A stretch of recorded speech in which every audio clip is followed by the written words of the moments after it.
Bismillahirrahmanirrahim. Assalamualaikum warahmatullahi wabarakatuh. Yang saya cintai mahasiswa Pendidikan Bahasa Indonesia semester 6 Fakultas Ilmu Pendidikan dan Sosial Universitas Nahdlatul Ulama Blitar, serta calon guru di seluruh Indonesia. Alhamdulillahirrahmanirrahim. Marilah kita mengucap syukur alhamdulillah dalam kondisi situasi COVID-19 kita masih diberi nikmat sehat, barokah umur, sehingga kita dapat mengikuti perkuliahan semester 6 ini dengan harapan kita dapat menyelesaikan perkuliahan ini dengan lancar.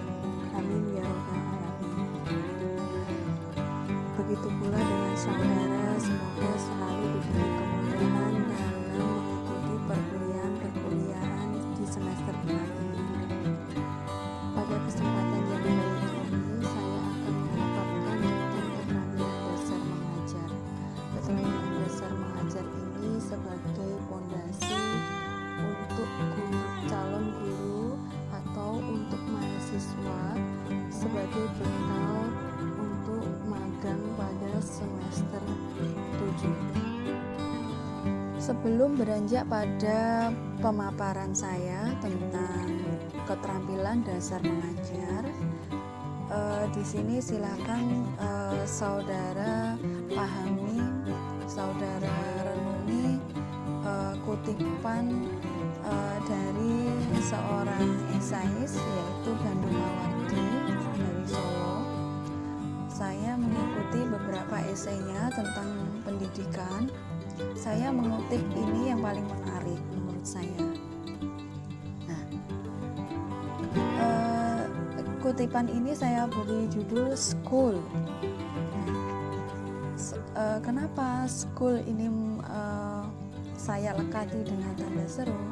Karena saya ingin mengajak semua orang di Indonesia, khususnya mahasiswa-mahasiswa, untuk tetap semangat bersekolah.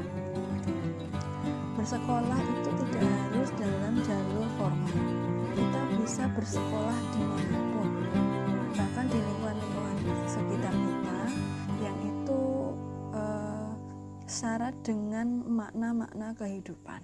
Gitu. Jadi sekolah itu bisa di mana saja, bahkan rumah itu menjadi tempat sekolah yang paling nyaman. Baik, saya kutip pernyataan dari Bandung Mawardi. Dunia pendidikan adalah dunia kemungkinan mengejawantahkan kehendak atau mengolah nasib. Nah, pendidikan, seseorang menempuh jalur pendidikan itu adalah sebuah kemungkinan akan terjadi atau kemungkinan tidak terjadi. Nah, kalau seseorang itu kuat tekadnya, itu akan dapat mengolah nasibnya, gitu ya. Jadi serba mungkin, gitu. Dengan kita bersekolah itu semuanya serba mungkin. Kita mau saat ini anak-anak SD misalnya, anak-anak SD sekarang 10 tahun lagi misalnya, 10 tahun lagi ingin menjadi pengusaha gitu ya, pengusaha muda. Nah, itu sebuah kemungkinan apa untuk mengolah nasibnya. Dengan bersekolah dia akan bisa mengolah nasibnya untuk menjadi pengusaha muda. Kita selalu memiliki kemungkinan untuk menentukan arah dan capaian pendidikan. Nah, kalau lulus SMA ingin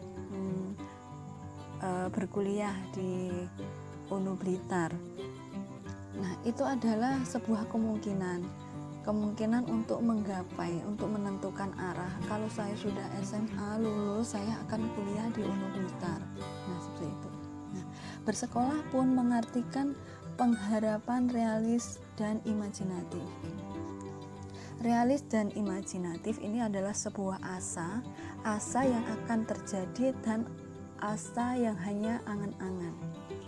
Bocah-bocah bersekolah dengan mengolah dan menemukan kemungkinan nasib.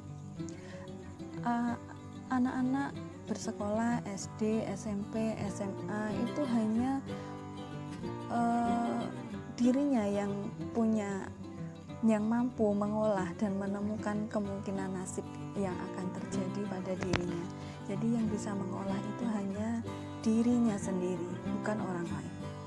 Bersekolah dijalani selama sekian tahun meski masa depan seperti puisi bergelimang misteri. Kita misal saudara saat ini sedang kuliah S1. 5 tahun ke depan saudara tidak akan tahu apa yang akan terjadi, apa yang harapan-harapan yang saudara inginkan, yang sudah saudara tulis, saudara daftar, itu serba mungkin bisa terjadi, mungkin tidak. Jadi sekolah itu masa depannya adalah sebuah misteri. Saudara kuliah S1 jalur pendidikan, angan-angannya nanti menjadi guru di sebuah sekolah favorit gitu. Itu adalah sebuah asa atau harapan yang itu mengandung misteri. Harapannya itu misteri apa? Misterinya masih penuh teka-teki, karena gapaian asa itu bisa kita gapai atau asa itu tidak bisa kita gapai gitu.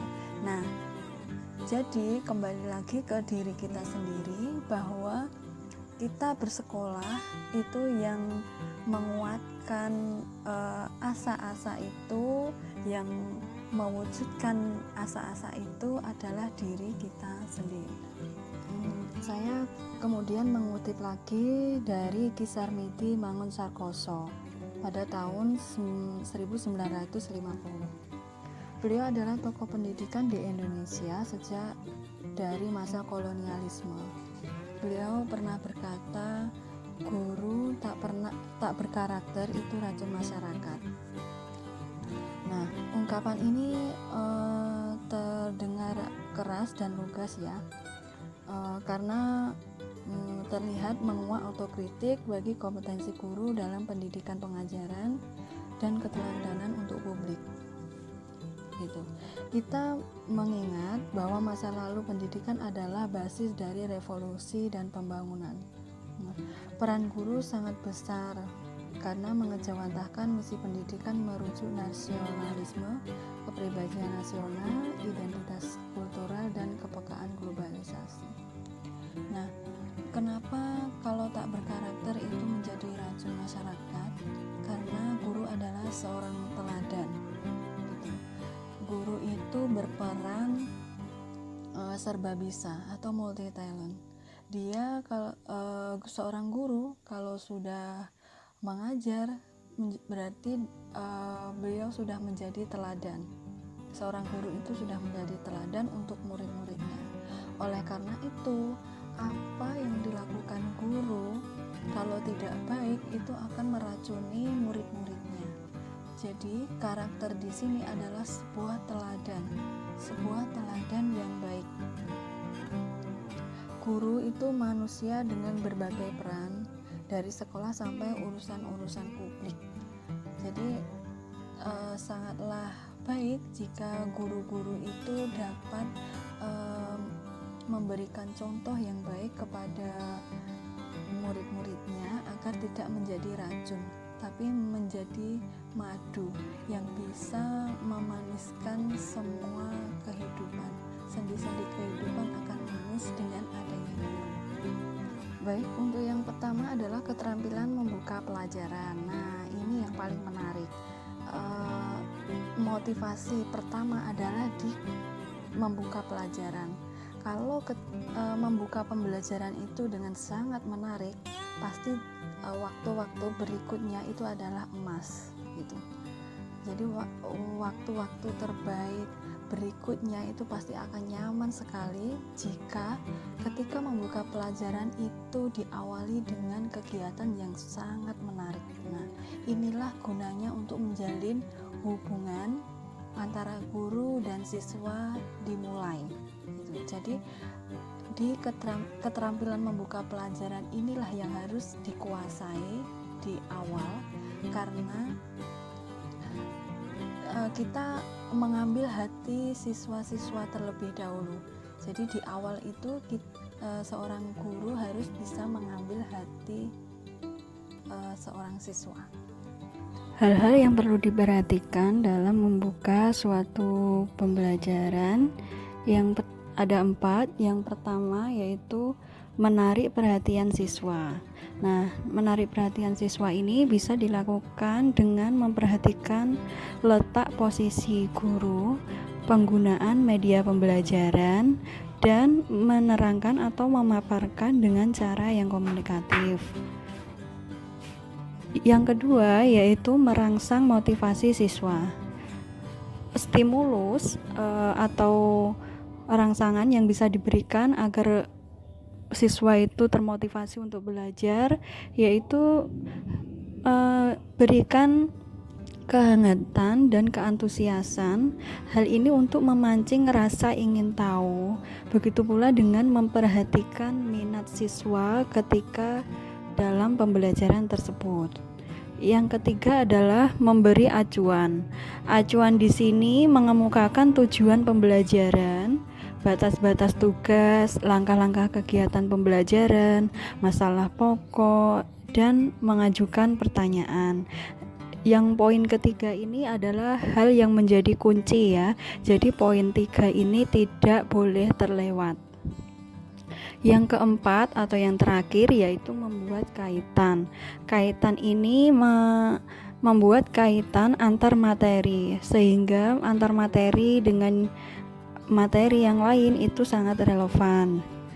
Begitu juga bisa dengan membandingkan pengetahuan baru dengan latar belakang yang telah dikuasai atau diketahui oleh siswa.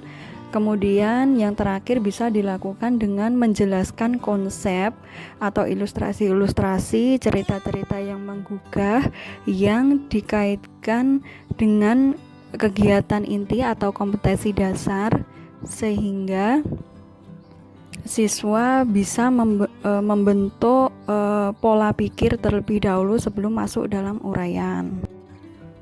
Setelah kegiatan-kegiatan inti selesai dilakukan, seorang guru janganlah buru-buru menutup pembelajaran, karena hal ini untuk memaksimalkan kebermaknaan dalam pembelajaran tersebut. Keterampilan yang diperlukan dalam mengakhiri suatu pembelajaran itu bisa dilakukan melalui beberapa hal. Yang pertama adalah dengan meninjau kembali berupa kegiatan meringkas materi-materi sajian. Yang kedua adalah melakukan evaluasi. Hal ini bisa dilakukan dengan mengaplikasikan ide-ide baru untuk dengan mengevaluasi pendapat-pendapat, ataupun bisa dilakukan dengan pemberian soal. Kegiatan evaluasi ini untuk memperbaiki skenario atau desain pembelajaran yang telah dilakukan. Ini untuk evaluasi diri sebagai guru. Kegiatan yang ketiga bisa dilakukan melalui tindak lanjut. Tindak lanjut ini melalui pengerjaan soal latihan atau pemberian tugas. Hal ini kegiatan tugas dapat dilakukan atau dikerjakan di rumah sebagai proyek. Yang terakhir itu adalah kegiatan refleksi. Ini yang biasanya paling banyak dilakukan oleh guru-guru, yaitu dengan memberikan kesan pembelajaran sebagai bahan evaluasi. Sekian pemaparan dari saya, kita sambung pada kolom komentar. Assalamualaikum warahmatullahi wabarakatuh.